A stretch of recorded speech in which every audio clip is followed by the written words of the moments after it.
నుంచి అలా వచ్చాడు విజయవాడకి వచ్చి మళ్ళీ 4 డైలాగులు వేసి వెళ్ళాడు. ఏది ప్రభుత్వం మారితే పోలీసుని గుడ్లోడు తీసుకొడతా ఈ విధంగా మాట్లాడటం కరెక్టే అంటవా? అన్నీ వచ్చినాడు, మంచి రోజులు వస్తున్నాయి. అక్క చెల్లెమ్మలకు అన్న తమ్ములకు మా ప్రభుత్వం ఉందని తెలియడానికి అలాంటి సినిమా డైలాగులు 4-5 వేసిపోతే అప్పుడప్పుడు గుడ్డలూడు తీసి కొడతానన్నది తప్పుగా అనుకోలేకూడదు. అధ్యక్ష తప్పుగా మాత్రం మాట్లాడేది. వచ్చింది సమ్మర్ కాబట్టి అందరూ గుడ్డలూడు తీసి తిరుగుతుంటే ఎంతో చల్లగా ఉంటుందని అలా చెప్పాను, అంతేగాని ఎవరిని గుడ్డలూడు తీసి కొడతానలేదు. మా ప్రభుత్వం లేక మమ్మల్ని గుడ్డలూడు తీసి కొడతారని మేము భయపడుతుంటే మేమెందుకు కొడతాం అధ్యక్ష చెప్పండి. అయితే మరి వంశీ కోసం విజయవాడ వచ్చాడు. ఆయన వంశీ తప్పు చేశాడు కదా, తప్పు చేయబట్టే జైల్లో ఉన్నాడు. మరి అతను కాపాడడానికి వచ్చిన ఇతను నాయకుడు అవుతాడా?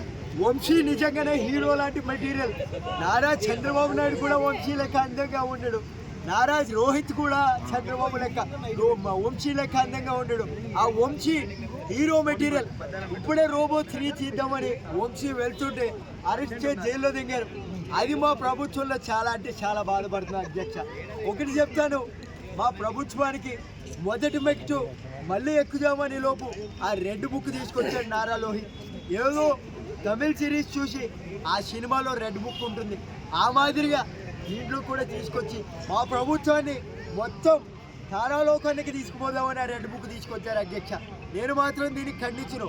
కుంభపాకం లెక్క రెడ్ బుక్లో కూడా రాసి ఉంటే మా ఒక పార్టీ అధ్యక్షులను కూడా అదే పాకంలో వేపేస్తారని నేనైతే అనుకుంటున్నాను అధ్యక్ష. ఒకటైతే చెప్తున్నాను, ఈ చంద్రబాబు నాయుడు వచ్చినప్పటి కాడి నుంచి ఏది పాలే కాదు జనాలకు పాలన కూడా మంచిగా చేయలేదు. అందుకే ఈ జగన్ని మళ్ళీ రప్పియండి, సర్వనాశనం చేయడానికి అందరినీ సంతోషంగా ఉంచడానికి నేను మీ ముందుకు వచ్చానని చెప్తున్నాను అధ్యక్ష. సో మీరు ఏం చెప్తారు ఆ వ్యాఖ్యలు? అంటే ఫస్ట్ టైం చూసిన జగన్ గారు 2.0 చూపిస్తా అన్నారు మొన్న. ఫస్ట్ టైం చూసినా కొంచెం ఆవేశంగా మాట్లాడినారు.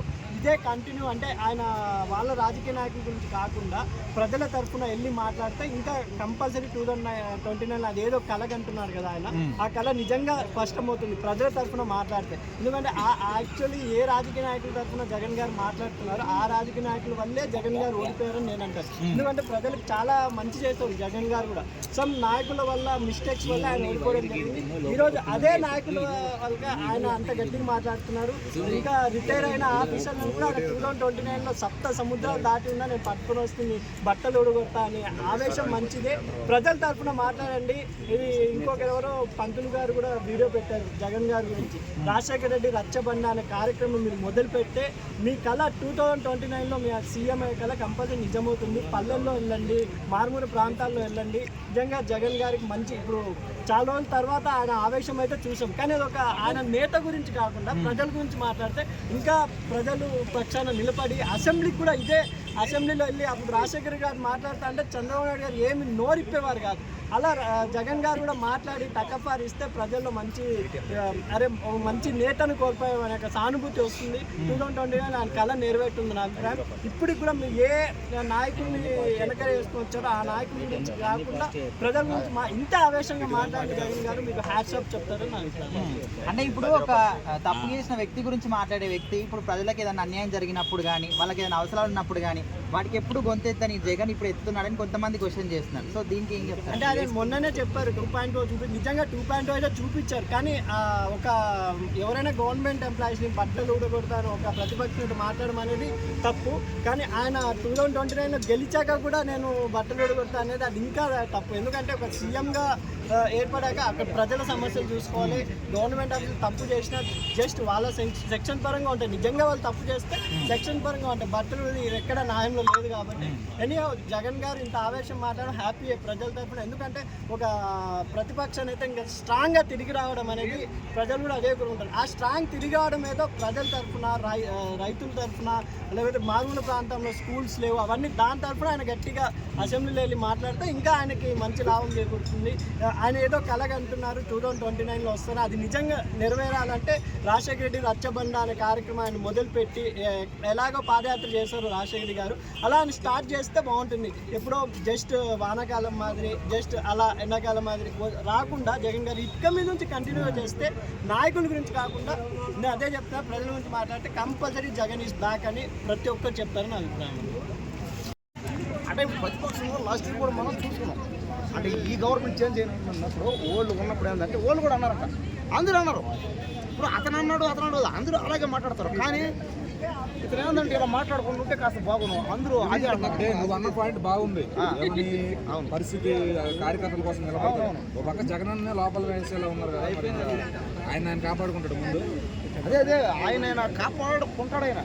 ఎందుకంటే పార్టీ వాళ్ళు ఏంటంటే వాళ్ళు పార్టీ పెట్టారంటే అతను పార్టీని నడుపుతున్నాడంటే అది సామాన్యమైన పని కాదు. అది పార్టీ ఏంటంటే పార్టీ పెట్టడం, పార్టీని నడిపించడం చాలా కష్టం.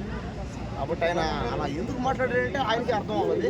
కాబట్టి కానీ ఆయన మరీ అంత ఘాటు వ్యాఖ్యలు చేయలేదు, ఏదో కోపంలో అన్నాడు అంతే. ఇంకా ముందు ఇంకా వంశీ అరెస్ట్ అయ్యాడని వచ్చాడు జైలు దగ్గరికి. అవును, మరి అతను తప్పు చేయబట్టకి అరెస్ట్ చేశారన్నమాట. అతను వెనకేసుకొస్తే నేను నాయకుడు అవుతాడు. అదే కానీ ఏంటంటే మనుషులు అన్నాక తప్పు చేస్తారు. చేసిన తప్పుని సరిదిద్దుకునే ఓడే మనిషి. తప్పు చేయాలా తెలియదు చేశారే అని బాధపడి ఆ చేసిన తప్పుని సరిదిద్దుకోవాలి. కాబట్టి మళ్ళీ ఒక అవకాశం ఇద్దాం. ఆయన ఖచ్చితంగా ఎవరైనా సరే సరిదిద్దుకుంటాడో కాబట్టి ఖచ్చితంగా ఆయన యొక్క మంచి పనులు చేయాలని ఎవరైనా సరే ప్రతిపక్షంలో ఉన్నా, అపోజిషన్లో ఉన్నా, పదవిలో ఉన్నా, వాళ్ళు పవర్లో ఉన్నా ఎవరైనా సరే అందరూ చేయాల్సిన ఒకటి ఏంది, పేద ప్రజలకి మేలు చేయడం.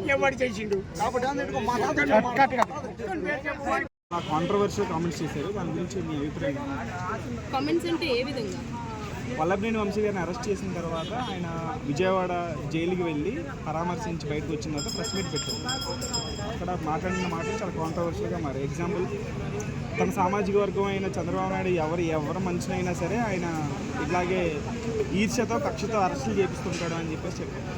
అవును కదా, కనిపిస్తుంది కదా. మళ్ళీ ఆయన చెప్పడం ఏంటి? జగన్ గారు ఆయన కొత్తగా ఏం చెప్పలేదు, చూసిందే చెప్తున్నారు. ఇప్పుడు ఆయన వంశీ గారిని అరెస్ట్ చేయడానికి గల కారణం ఏంటి అది తెలుసుకో. జగన్ అభిమాన జగన్ గారి అభిమాని అని కాదు, ఎక్కడ రైట్ ఉంటే అది మాట్లాడటం కరెక్ట్ కదా. ఇప్పుడు అది ప్రూవ్ అయిన తర్వాత ఏం జరుగుతుంది అనేది చూద్దాము.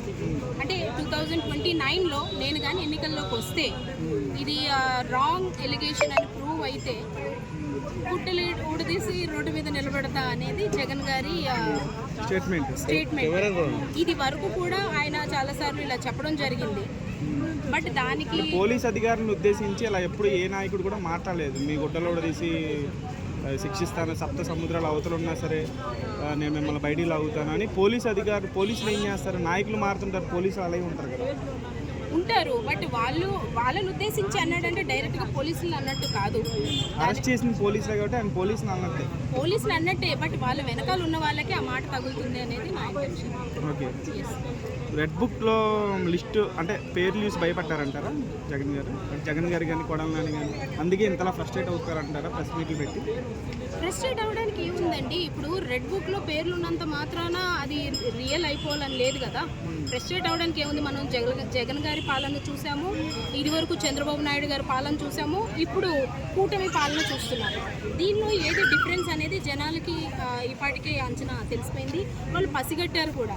నెక్స్ట్ 2029లో ఎవరు వస్తారు అనేది we'll have to wait and see. అంటే ప్రెస్ మీట్ పెట్టి ఎవరైతే జైలుకి వెళ్తున్నారో వాళ్ళ గురించి మాట్లాడటం తప్పితే ప్రజా సమస్యల గురించి జగన్ గారు ఇప్పుడు ఓడిపోయిన తర్వాత ఒకసారి కూడా మాట్లాడలేదు. అంటే జైలుకి వెళ్ళే వాళ్ళే ముఖ్యం, బయట ఎవరైతే 11 సీట్లు గెలిపించినటువంటి ప్రజలు ముఖ్యం లేదంటారు జగన్ గారికి. అలా ఎందుకు అనుకుంటారు? ఇప్పుడు మీరు ఎవరి పార్టీ అని నేను అడగాలనుకుంటున్నాను.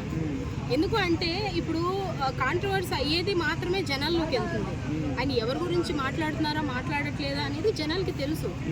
సో ఏది బయటకు వస్తుంది అంటే కాంట్రవర్సీ అయ్యేదే బయటకు వస్తుంది. ఇప్పుడు నేను మాట్లాడినా మీరు మాట్లాడినా కూడా కాంట్రవర్సల్గా ఉన్నదానికి ఉన్నంత హైప్ ఇంకో దానికి ఉండదు. మనము ప్లస్ మాట్లాడే దానికన్నా మైనస్కే కదా ఎక్కువ ఏమంటారు జర్నీ ఉంది. సో అలా అనుకోవచ్చు కదా. అంటే జగన్ గారు కాంట్రవర్షియల్గా మాట్లాడడం కోసం, హైప్ కోసమే ప్రజా సమస్యలు మాట్లాడితే ఎవరు చూడరు, ఇలా జైలుకి వెళ్ళే వాళ్ళ గురించి మాట్లాడితే మనకు హైప్ వస్తుందని మాట్లాడుతున్నారా? నాకు నేను చెప్పింది మీకు అర్థం కాలేదు అనుకుంటా. నేను అనేది ఏంటంటే కాంట్రవర్సీగా మాట్లాడిన మాటలు మన మీడియా దాన్ని ఎక్కువ హైప్ చేస్తున్నారు. మాట్లాడే కాంట్రవర్షియల్ కదా, బట్టలు ఊడదీస్తా అని చెప్పేసి ఆయన ఇప్పుడు వచ్చి నాకు తెలిసి ఎప్పుడు మాట్లాడలేదు జగన్ గారు. మాట్లాడలేదు అంటే ఆయన ఎంత ఫ్రస్ట్రేట్ అయి ఉంటారు. ఇప్పటి వరకు ఎప్పుడు ఆయన అలా మాట్లాడలేదు. జనాల మధ్యలోనే తిరిగారు, జనం కోసమే తిరిగారు, జనమే అనే తిరిగారు. బట్ ఆ జనమే ఆయనని వెనక్కి నెట్టేశారు. సో ఆయన మాట్లాడడానికి ఇంకేం లేదు, ఏం మాట్లాడినా వాళ్ళని బ్లేమ్ చేసినట్టే ఉంటుంది అని అనుకున్నారో ఏమో. అండ్ వీళ్ళంతా ఆయన పక్కనే తిరిగే వాళ్ళు కాబట్టి, ఆయన పక్కన ఉన్నోళ్ళు కాబట్టి వాళ్ళ గురించి మాట్లాడడంలో తప్పు లేదు. ఓకే. సో జగన్ గారు మరి ఫైనల్లీ ఎప్పుడు వస్తారంటారు అసెంబ్లీకి? ఖచ్చితంగా వచ్చే రోజైతే దగ్గరలో ఉంది. అది జనాలకి తెలుసు ఎవరిని తీసుకురావాలి ఎవరిని తీసుకురాకూడదని. చాలామంది మ్యానిపులేట్ అవుతున్నారు అనేది నేను అనుకుంటున్నాను. And day by day social media ఎలా అయితే ముందుకెళ్తుందో జనాలు కూడా ఇదివరకట్లాగా అంత ప్యూర్ లేరు, వాళ్ళు రోజుకు రోజుకు మారిపోతున్నారు. సో దాన్ని బట్టి మనం ఈ చేంజెస్ చూస్తున్నామే తప్పితే లేదంటే we can choose a best leader.